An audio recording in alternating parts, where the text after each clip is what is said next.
Good morning.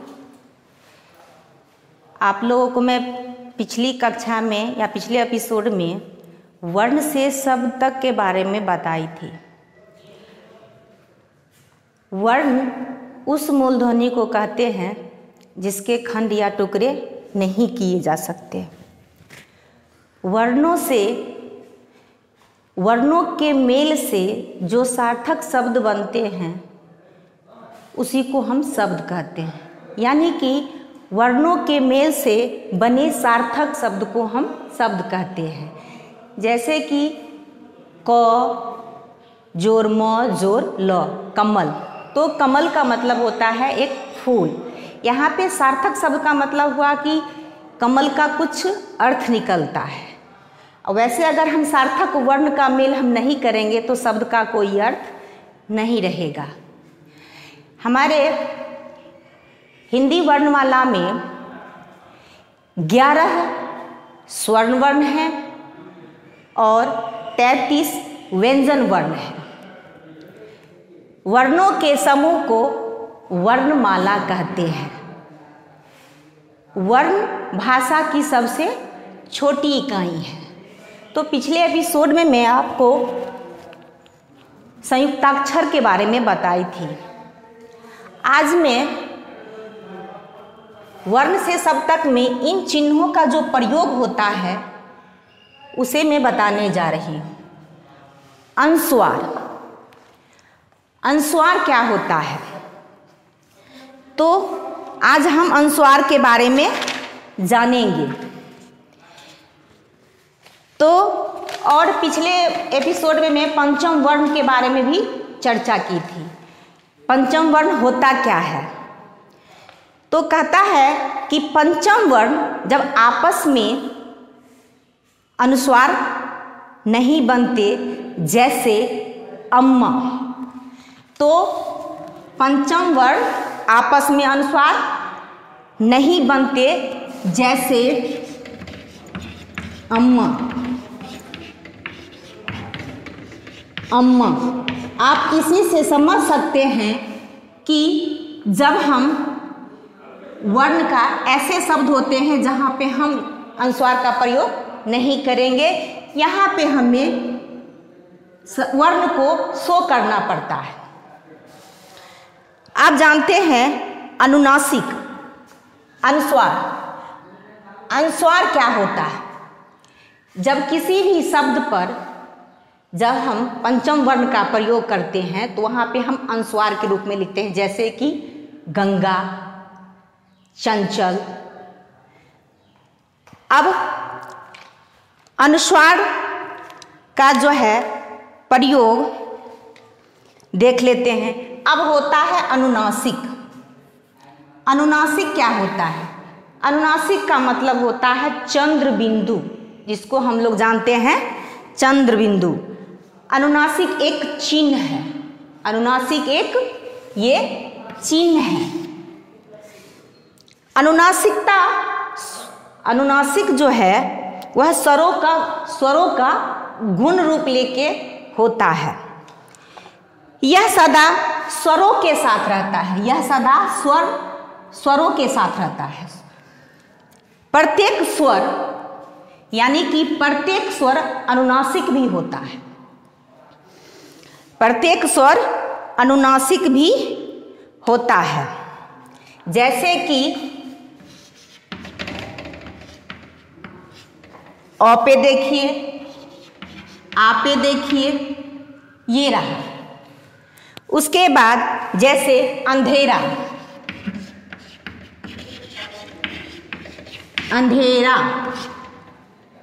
उसके बाद आंगन,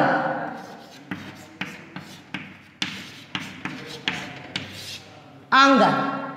इस तरह हम अनुनासिक यानी कि चंद्रबिंदु का प्रयोग करते हैं। अब इसी को हम जब शब्द में लिखते हैं तो इसका प्रयोग हम ऐसे करते हैं।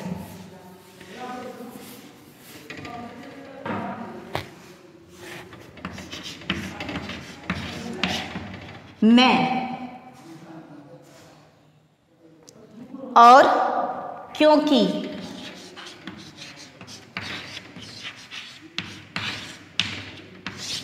क्योंकि यहाँ पे ये चंद्र बिंदु ही रहता है, लेकिन ये एक का यानी कि शिरोरेखा होने के कारण यहाँ पे चंद्र का विलुप्त होना हो जाता है और ये सिर्फ अनुस्वार के रूप में दिखाई देता है, लेकिन ये वास्तव में होते हैं चंद्र बिंदु अनुनासिक।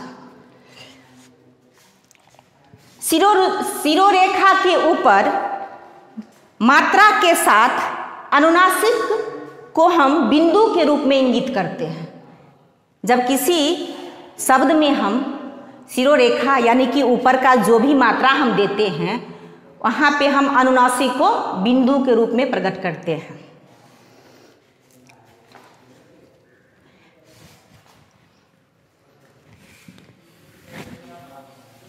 अब मैं आप लोगों को विसर्ग के बारे में बताने जा रही हूँ। विसर्ग क्या होता है? विसर्ग वर्णों के आगे, विसर्ग जो है वर्णों के आगे दो बिंदुओं के रूप में लिखा जाता है। इसे बोलते समय ह की ध्वनि निकलती है। यह संस्कृत शब्दों के साथ प्रयुक्त होता है। विसर्ग जो है यह संस्कृत शब्दों के साथ प्रयुक्त होता है। जैसे अतः,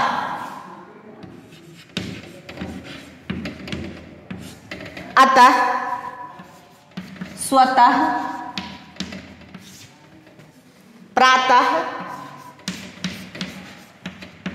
यानी कि विसर्ग का यहाँ पे हम उच्चारण के रूप में ह करते हैं, यानी कि विसर्ग का उच्चारण ह के रूप में होता है। इस तरह आप विसर्ग के बारे में चिन्ह पहचान गए, जान गए, समझ भी गए। अब जो है सो आगत ध्वनि के बारे में बताते हैं। आगत ध्वनि होता क्या है? हमारी हिंदी भाषा में अनेक शब्द अंग्रेजी से भी आए हैं।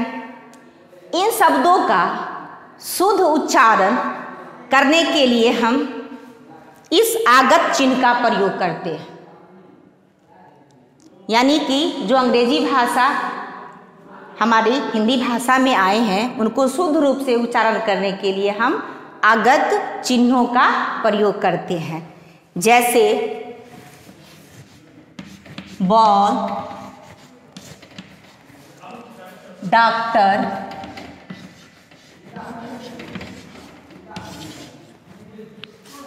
कॉल आदि।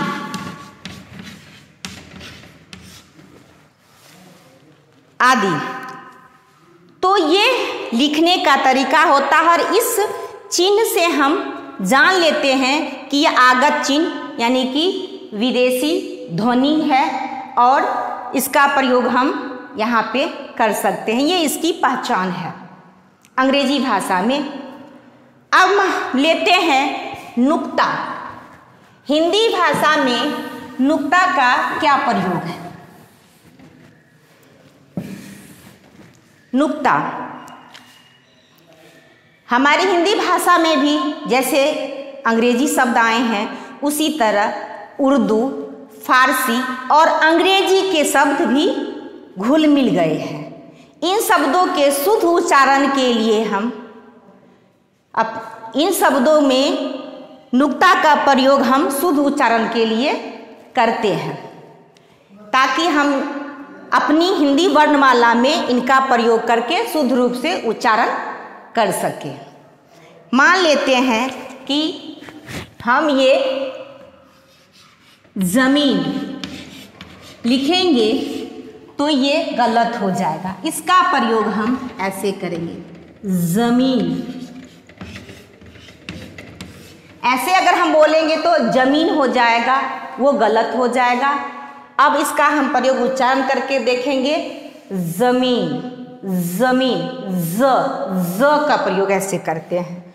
उसके बाद हम अगर फीस लिखते हैं तो ये भी गलत हो जाएगा। फीस होता है अंग्रेजी भाषा और जमीन हो जाता है उर्दू या अरबी।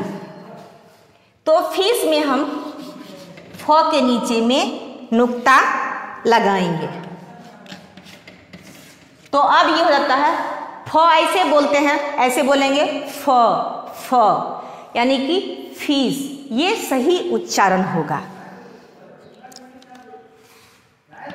तो आज हम आप लोगों को चिन्हों के बारे में, आगत ध्वनियाँ, नुक्ता, अनुनासिक के बारे में बताई हूँ। अब मैं आगे पढ़ाने जा रही हूँ आप लोगों को कि इन चिन्हों का प्रयोग आप हिंदी में करके सही सही रूप से शुद्ध उच्चारण कर सकते हैं। इसी तरह मैं अगले एपिसोड में आप लोगों को फिर से बताऊंगी, नेक्स्ट चैप्टर लेके आऊँगी। तब तक आप लोगों का बहुत बहुत धन्यवाद। Thank you.